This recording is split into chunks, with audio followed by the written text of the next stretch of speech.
राधे राधे, हरे Krishna.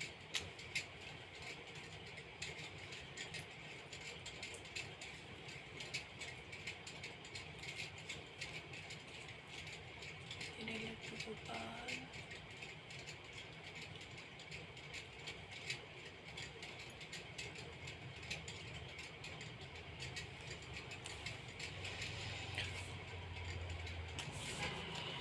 Radhe Radhe Radhe, Krishna Krishna Krishna, Radhe Radhe.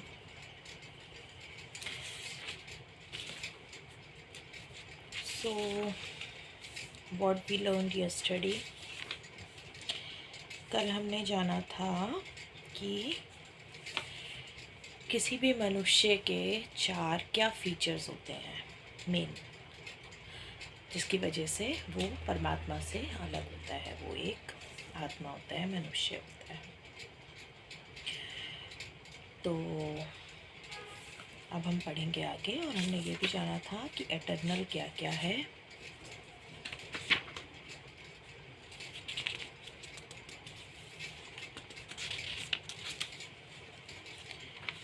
Okay,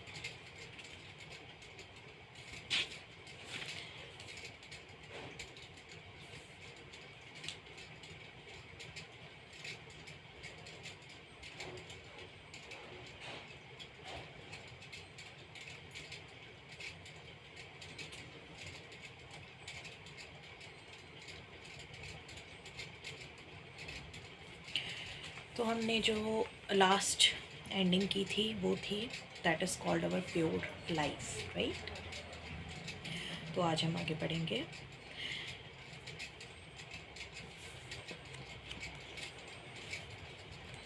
अब जैसे जैसे हम आगे बढ़ रहे हैं, I think I have to keep this bookmark here.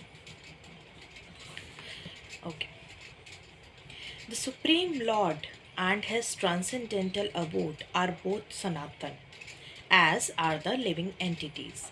And the combined association of the Supreme Lord and the living entities in the Sanatan abode is the perfection of human life.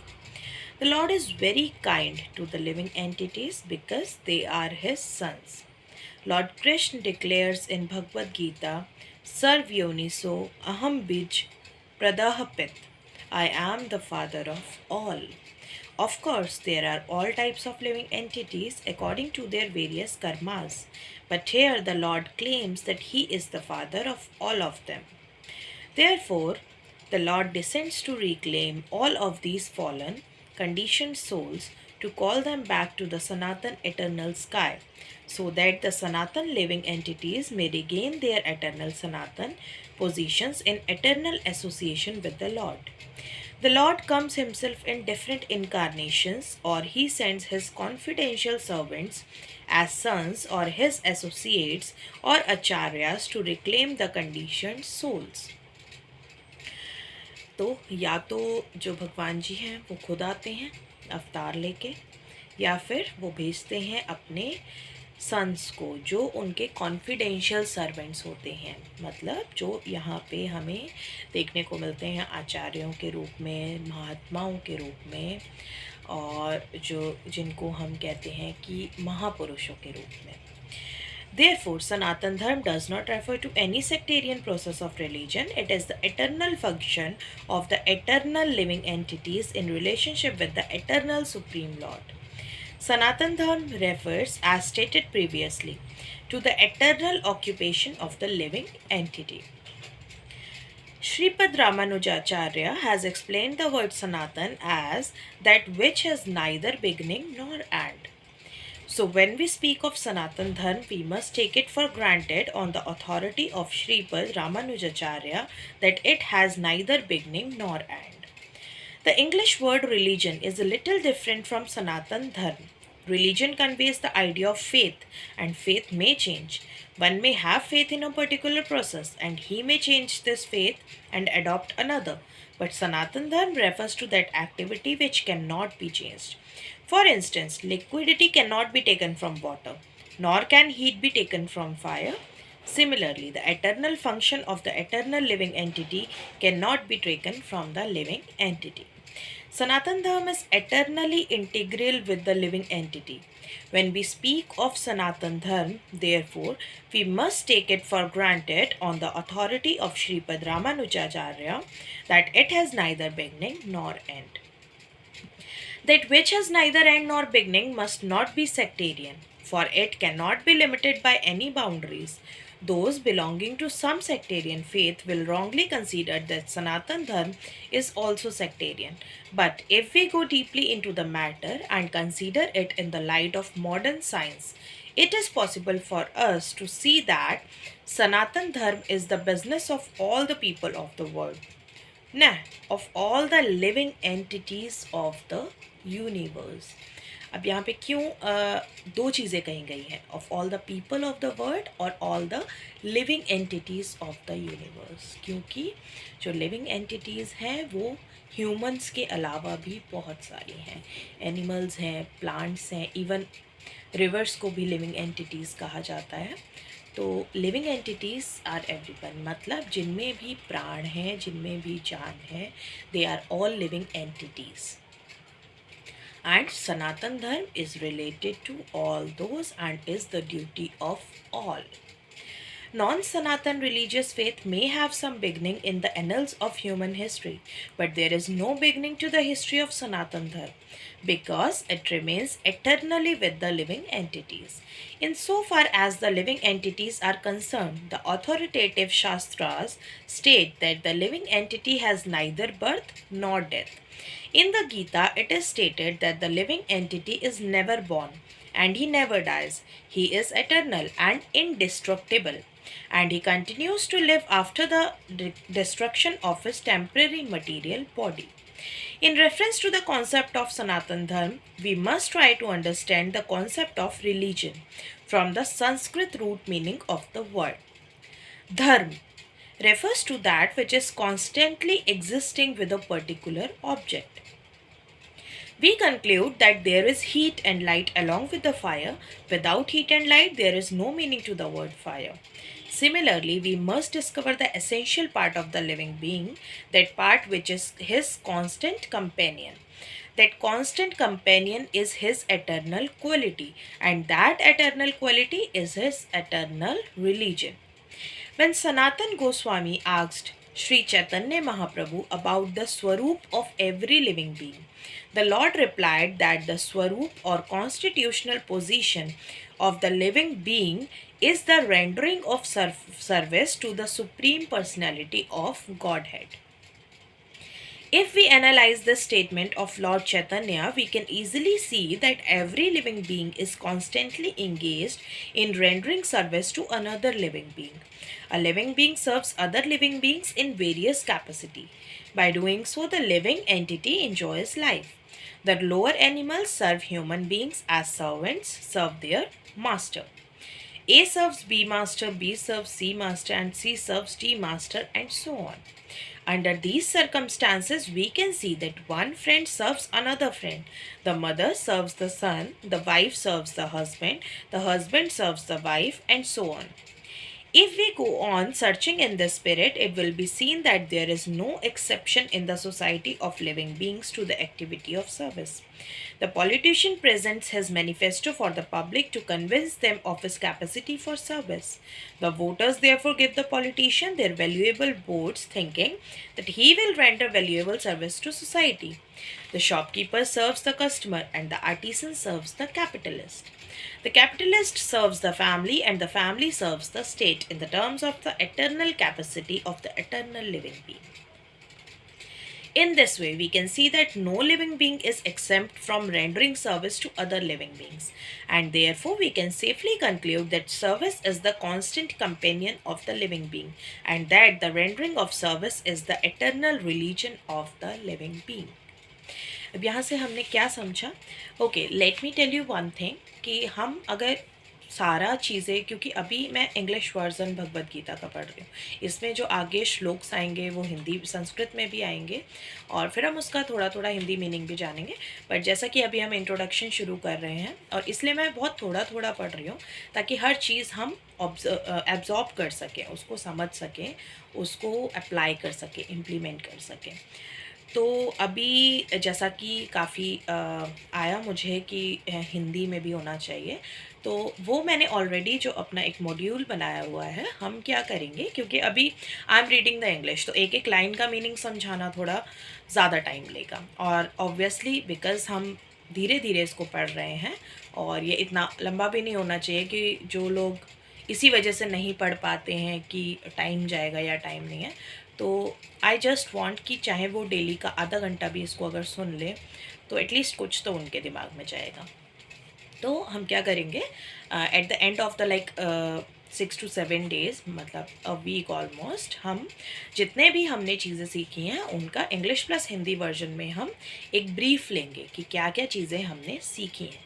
वैसे तो क्योंकि श्रीमद् भगवद गीता का एक एक शब्द जो है वो बहुत इम्पॉर्टेंट है, तो इसमें से लेकिन क्योंकि ऑब्ज़र्व करने में टाइम लगेगा, एब्जॉर्ब करने में टाइम लगेगा, तो हम उसको एक एंड ऑफ द 6-7 days हम एक प्रॉपर उसमें हिंदी और इंग्लिश दोनों एक्सप्लेनेशंस लेंगे, ताकि हम थोड़ा सा एक जो इसका 10% जो ऊपर का एक्सट्रैक्ट है वो हम थोड़ा थोड़ा एब्जॉर्ब करना शुरू करें।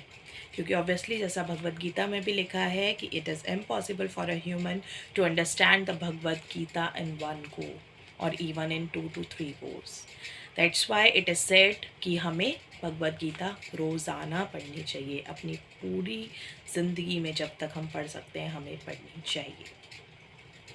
ओके, सो हम मेन चीज़ें हिंदी में बताते चलेंगे, और then at the end of 6-7 days, like every 6-7 days, we will like go through, revise all the things which we have learned, the basic, the major things, the top most major things I can say, and also that is understood by my knowledge, because इसमें बहुत कुछ major है। तो अभी ये बताया गया कि धर्म क्या होता है। धर्म का सीधा सा मतलब है जो धर्म का संस्कृत जो धर्म वर्ड है, तो धर्म का सीधा सा मतलब है सनातन धर्म, मतलब जिसकी ना कोई शुरुआत है ना कोई अंत है। It has neither the beginning nor the end, so it is Sanatan Dharma, और किसी को भी नहीं पता है कहाँ से शुरू हुआ, कब से शुरू हुआ। तो दैट इज़ सनातन धर्म। और what is dharma in this? Dharma is the service to the lord. और जैसा कि पहले भी कहा गया, हमने जो पढ़ा था कि every human being has the Lord inside him, जो हम परमात्मा हैं वो हर मनुष्य के अंदर हैं।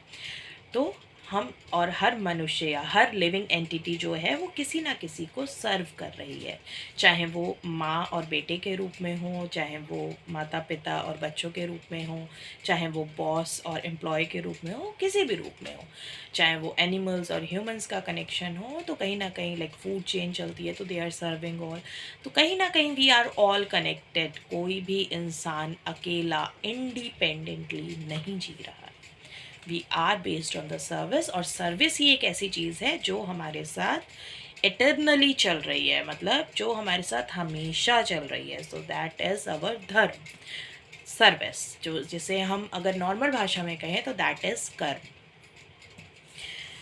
और जो लॉर्ड श्री कृष्ण ने भी कहा है कि हमें सिर्फ कर्म पे ध्यान देना चाहिए।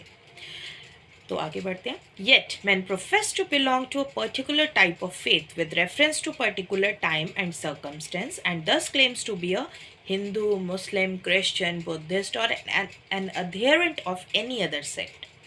Such designations are non-Sanatan Dharma.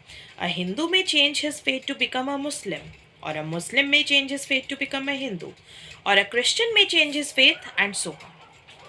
But in all circumstances, the change of religious faith does not affect the eternal occupation of rendering service to others. The Hindu, Muslim, or Christian in all circumstances is a servant of someone. Thus, to profess a particular type of faith is not to profess one Sanatan Dharma. The rendering of service is Sanatan Dharma. तो यहाँ पे क्या चीज़ clear हो गई कि सनातन धर्म कोई एक पर्टिकुलर धर्म नहीं है, किसी एक पर्टिकुलर लोगों का धर्म नहीं है। जैसे कहते हैं कि हिंदू सनातन धर्म है, नहीं, सनातन धर्म basically it is a very wide concept, हमारी थिंकिंग के बियॉन्ड है ये जो हमें यहाँ से पता लग रहा है। सनातन दैट इज़ एटर्नल एंड धर्म दैट इज़ सर्विस। तो एक एटर्नल सर्विस जिसके ना कोई अंत है ना कोई शुरुआत है, और वो कंटिन्यूसली कॉन्स्टेंटली ह्यूमन लाइफ के साथ, या कहें कि ह्यूमन सोल के साथ वो कॉन्स्टिट्यूटली चलता रहता है। तो यहाँ पे बहुत अच्छे से क्लियर हो गया है कि कोई हिंदू है, मुस्लिम है, क्रिश्चियन है, बुद्धिस्ट है, या किसी भी अदर धर्म। अब यहाँ पे धर्म वर्ड यूज़ करना भी टिपिकल लग रहा है। यहाँ पे इंग्लिश वर्ड रिलीजन ले सकते हैं, बट जो धर्म वर्ड है संस्कृत का वो यहाँ पे एप्लीकेबल नहीं होता है अकॉर्डिंग टू भगवद गीता, क्योंकि धर्म जो है वो कांस्टेंट है और रिलीजन जो है that is just the faith. और फेथ ये हम भी जानते हैं, we humans very well know कि हमारा फेथ कितनी जल्दी इधर से उधर जाता है। ये बहुत ही कॉमन चीज़ है जो हम सब कोई अपनी लाइफ में अप्लाई कर सकते हैं, because when we don't get results from one place we directly change our faith to other. Even the friendships, the relations, nothing is constant here, because people change with time and situations change with time.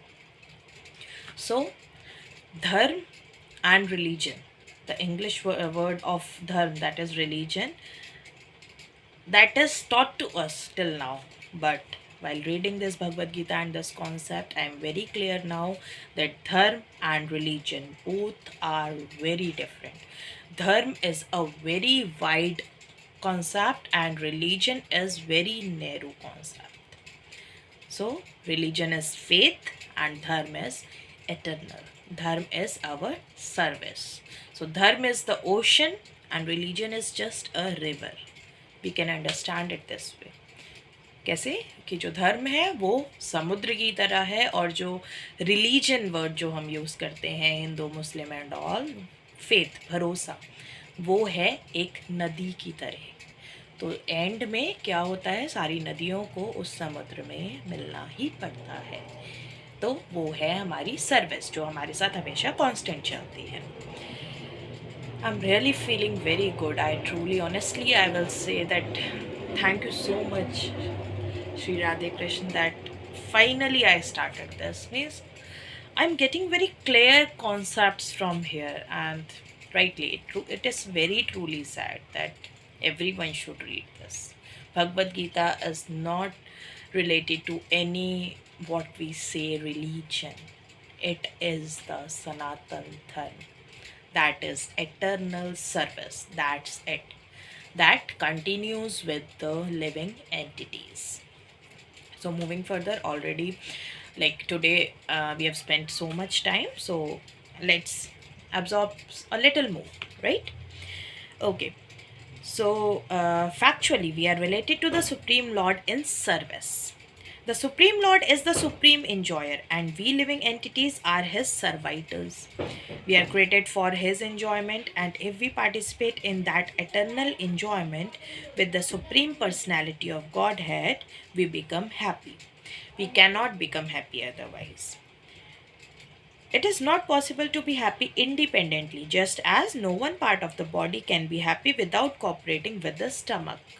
If you remember, हमने ये चीज़ 1 या 2 दिन पहले पढ़ी थी। Sorry, मेरी memory भी इतनी तेज़ अभी नहीं है, बट शायद हमने कल या परसों ये चीज़ पढ़ी थी कि जैसे हमारे जो होल बॉडी है उसमें स्टमक जो है हमारा मेन सेंटर पॉइंट है। जब हम खाना खाते हैं वो सीधा स्टमक में जाता है, और फिर वहाँ से वो ब्लड का फॉर्म लेके और जो भी चीज़ें हैं एनर्जी का फॉर्म लेके वो हमारी पूरी बॉडी में रोटेट होता है।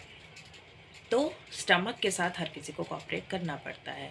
इसी तरह से यहाँ पे समझाया गया था कि गॉड के साथ हमें कोऑपरेट हमेशा करना पड़ता है, बिकॉज जैसा कि हम कहते हैं कि without his will nothing can happen, right? So अगर कोई कहता है कि मैं तो बस वो मैं वर्ड कहना ही बहुत बड़ी चीज़ है। मैं, that is the biggest ego, मैं। So it is not possible for the living entity to be happy without rendering transcendental loving service unto the Supreme Lord. In the Bhagavad Gita, worship of different demigods or rendering service to them is not approved. It is stated in the 7th chapter, 20th verse. Kamais tais ritananaha prapadyante nya devtaha tam tam niyamam asthya prakrte niyata swaha. Those whose intelligence has been stolen by material desires surrender unto demigods and follow the particular rules and regulations of worship according to their own natures. Here it is plainly said that those who are directed by lust worship the demigods and not the supreme Lord Krishna. When we mention the name Krishna, we do not refer to any sectarian name. Krishna means the highest pleasure, and it is confirmed that the Supreme Lord is the reservoir or storehouse house of all pleasure. We are all hankering after pleasure. Anand Mayobhyasat Vedant Sutra. The living entities, like the Lord, are full of consciousness and they are after happiness. The Lord is perpetually happy, and if the living entities associate with the Lord, cooperate with Him, and take part in His association, then they also become happy. तो यहाँ पे एक बहुत ही चीज़ clear हो गई जो मुझे काफ़ी अच्छे से मेरे दिमाग में लाइक ऑनेस्टली मैं किसी के ओपिनियन को किसी के व्यूज़ को हर्ट नहीं करूँगी, बट ऑब्वियसली मैं इस चीज़ में काफ़ी कम बिलीव करती हूँ कि हम क्यों किसी इंसान को पूजना शुरू करें, राइट। तो यहाँ पे वो चीज़ बहुत अच्छी है कि कितना भी बड़ा महापुरुष हो, इज़्ज़त करो।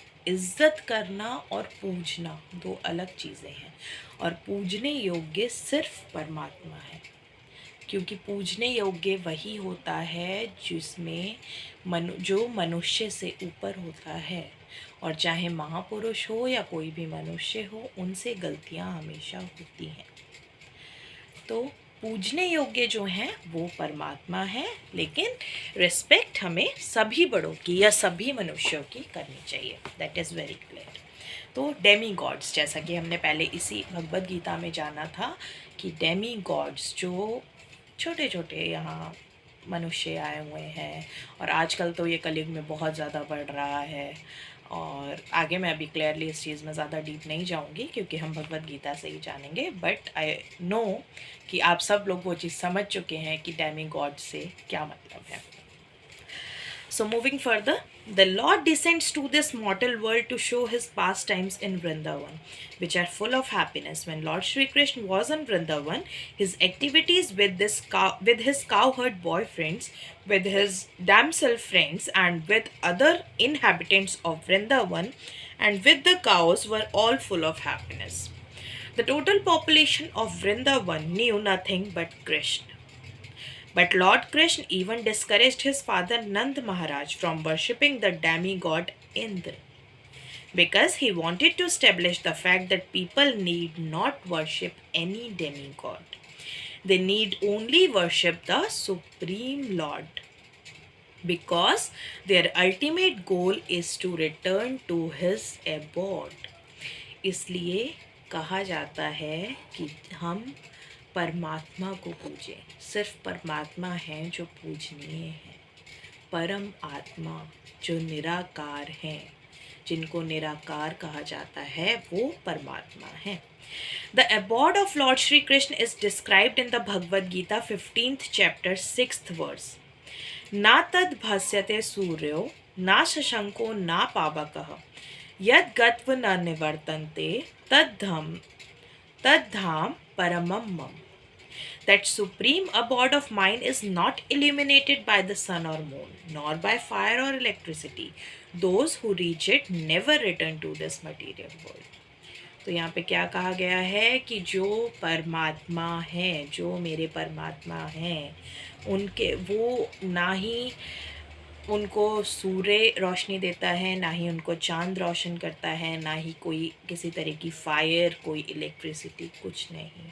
उनकी खुद का तेज जो है, उनकी खुद की जो रोशनी है, उस रोशनी में जो एक बार पहुंच जाता है, वो फिर इस दुनिया में वापस नहीं आता। Those who reach it never return to this material world. This verse gives a description of that eternal sky. Of course, we have the material conception of the sky, and we think of it in relationship to the sun, moon, stars, and so on.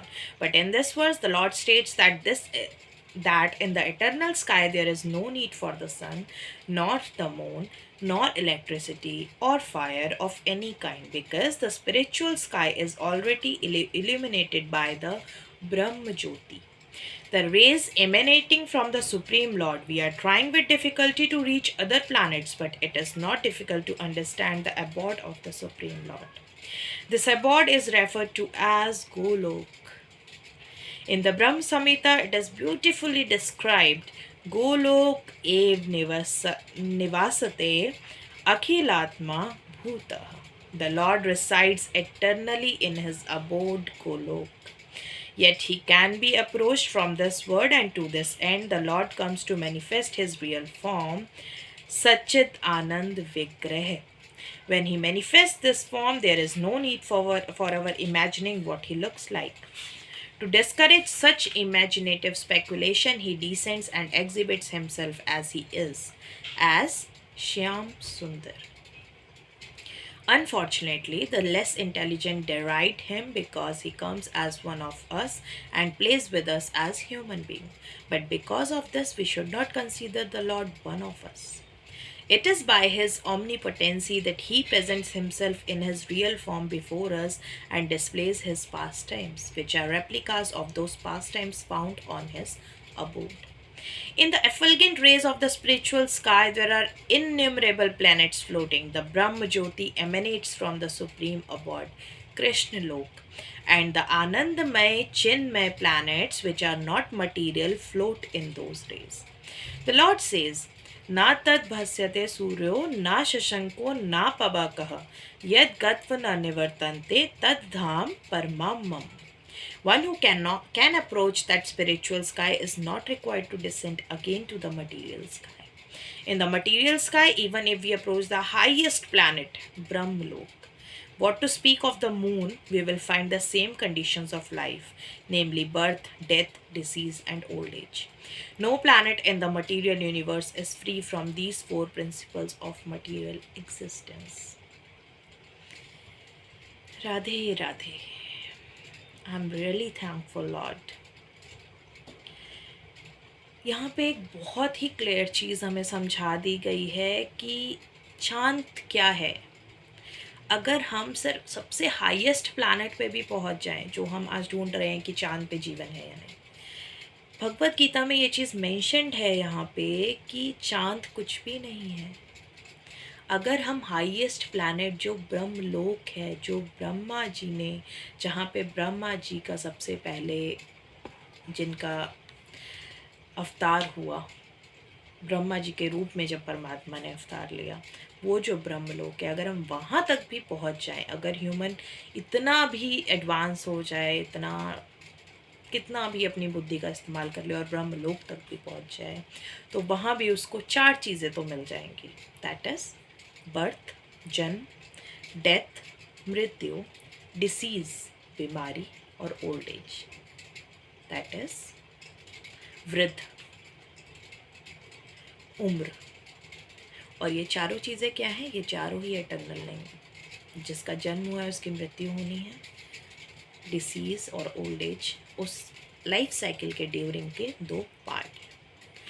तो यहाँ पे बहुत clearly कहा गया है कि चांद पर तो क्या, अगर आप ब्रह्मलोक तक भी पहुँच गया मनुष्य, तो उसको ये 4 चीज़ें तो मिल ही जाएंगी. तो सिर्फ पृथ्वी नहीं है जहाँ पे 4 चीज़ें हैं, ब्रह्मलोक तक जितने भी प्लैनेट्स हैं, बीच में जितने भी प्लैनेट्स हैं पृथ्वी और ब्रह्मलोक के बीच में, सब पे ये 4 चीज़ें हैं. Birth, death, disease and old age. So आज काफ़ी बड़ी बड़ी बातें हो गई इसमें, और उसको ऑब्वियसली थॉट प्रोसेस में लाने के लिए, उसको ऑब्ज़र्व करने के लिए, उसको इम्प्लीमेंट करने के लिए थोड़ा टाइम चाहिए. तो आगे का हम कल पढ़ेंगे, और आज के लिए इतना ही. तो राधे राधे, हरे कृष्ण, एंड आई होप कि